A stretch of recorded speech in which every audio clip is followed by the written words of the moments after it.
Hello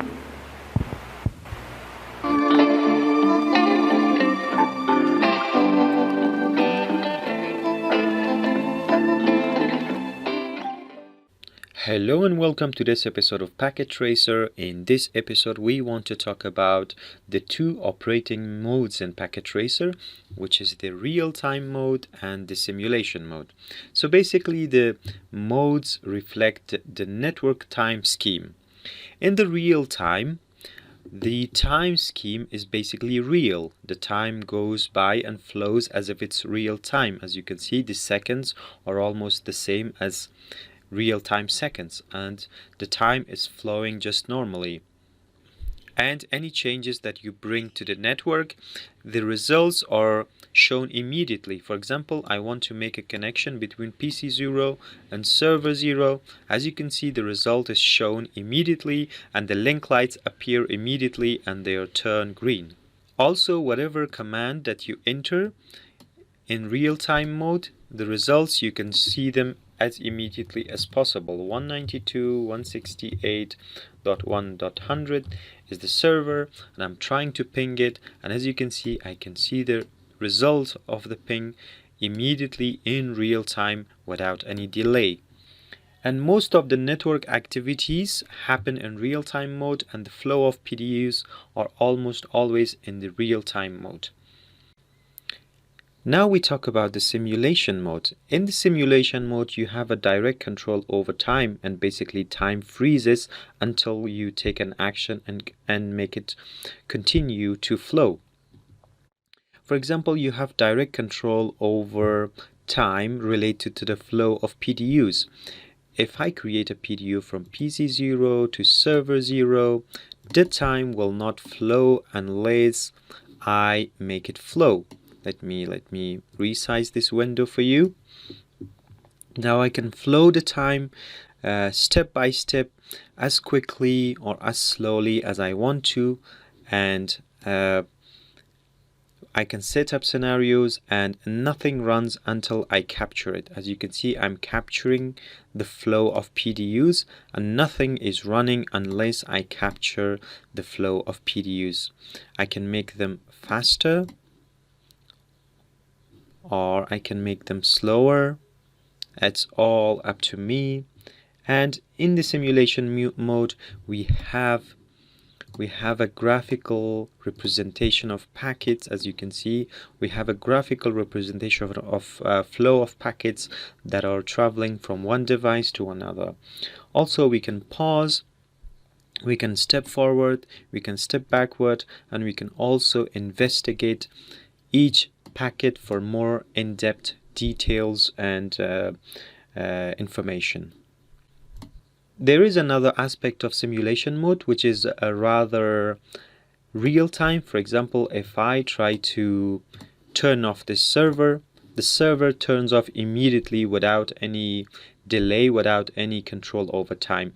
So this aspect of simulation mode is still real time. And that's it for this episode, everyone. I hope this has been informative for you, and I would like to see you in the next episodes. Stay tuned.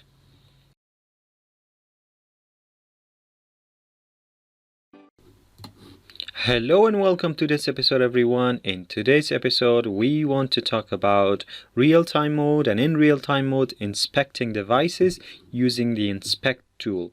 So we have here the inspect tool. As you can see, it's called inspect tool. And using the inspect tool, I can inspect devices, various devices. If I left click on the device, I can see that I have a few options like ARP table, DNS cache entry, and port status summary table. Let's go, for example, to port status summary table. As you can see, I can see the port status, the IP address, and some information about the port. But there isn't much to see in here. Maybe let's go and see the ARP table for the server. As you can see, this is the ARP table for the server. It's empty for the time being. There's no entries. But if I want to create a ping packet from PC 0 to the server 0, now you can see that there is some ARP, that there is some traffic, and ARP entries are created. And you can see that there is ARP traffic for PC 0, this is the IP address for the PC 0. The same way we can inspect PC0 for some of those information as well.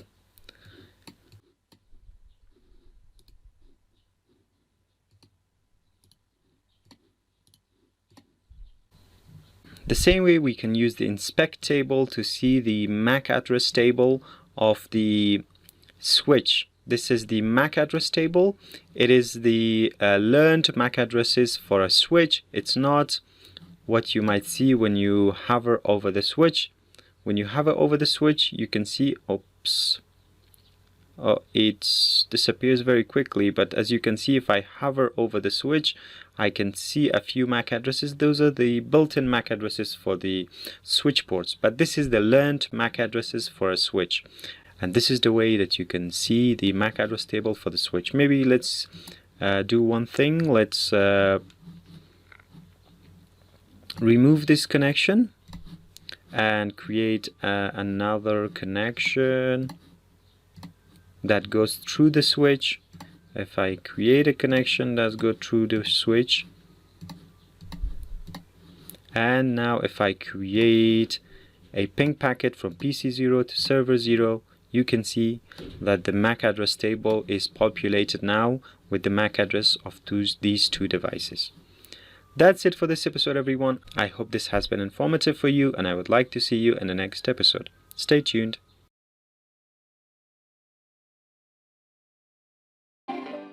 Hello and welcome to this episode of Packet Tracer. In this episode, we want to talk about sending PDUs graphically instead of using the command line.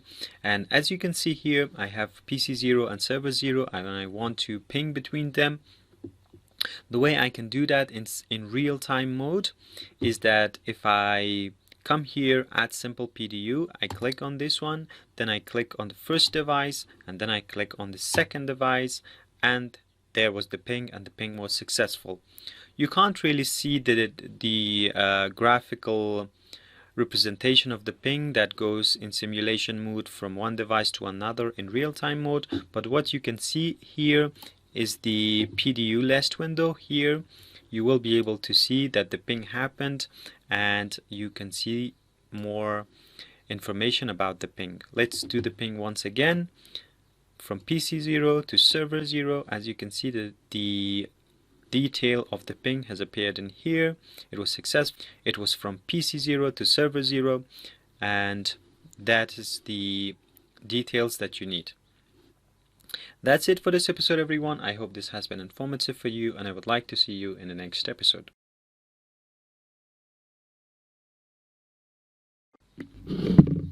Hello and welcome to this episode, everyone. In this episode, we want to talk about power cycle devices. So power cycle devices basically turns off and turns on or restarts all of the devices in your topology. Now, if I try to power cycle all of my devices, I come to here, I power cycle the devices, and the configurations in the startup configuration will be lost. So for devices that are running on Cisco iOS, if you have entered any commands, for example for this switch, if you have entered any commands and you have not copied the startup config to the running config, the running config to the startup config, you need to do that. You need to copy your running config to the startup config, otherwise your configuration will be lost. So here I will come and reset the network. But before that, maybe let's do one thing. Let's inspect this switch, for example, for MAC address table. As you can see, the MAC address table is populated for the time being. But if I power cycle the device, everything will be deleted. You can see that the MAC address table has become empty for the switch because the memory of the switch is cleared by power cycle and by restarting. So the devices are coming up. Let's fast forward, and now if I create a simple ping PDU from PC0 to server 0, now the MAC address table is populated once again. And as I said before, for any iOS device, you need to copy your running config to the startup config before power cycling devices. Power cycling devices is also available in the simulation mode. As you can see here, we have the power cycle devices in here as well. But if you power cycle the devices in simulation mode, all of the events that you're running with this network will be cleared. That's it for this episode, everyone. I hope this has been informative for you, and I would like to see you in the next episode. Stay tuned.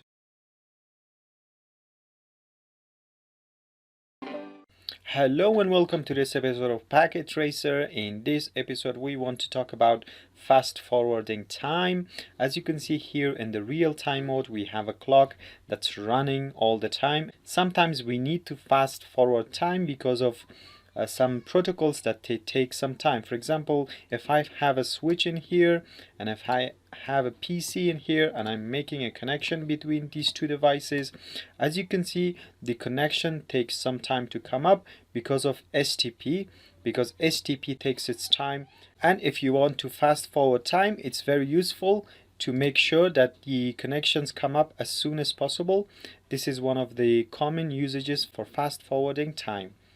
Another common usage could be that you have two routers and they're running a routing protocol between them, and you want the routing protocol to converge, for all the routes to converge with each other in the routing table. So that's also one of the use cases that you can use fast forward time, so that everything goes by quickly and you can jump to time in the future. That's it for this episode, everyone. I hope this has been informative for you, and I would like to see you in the next episode. Stay tuned.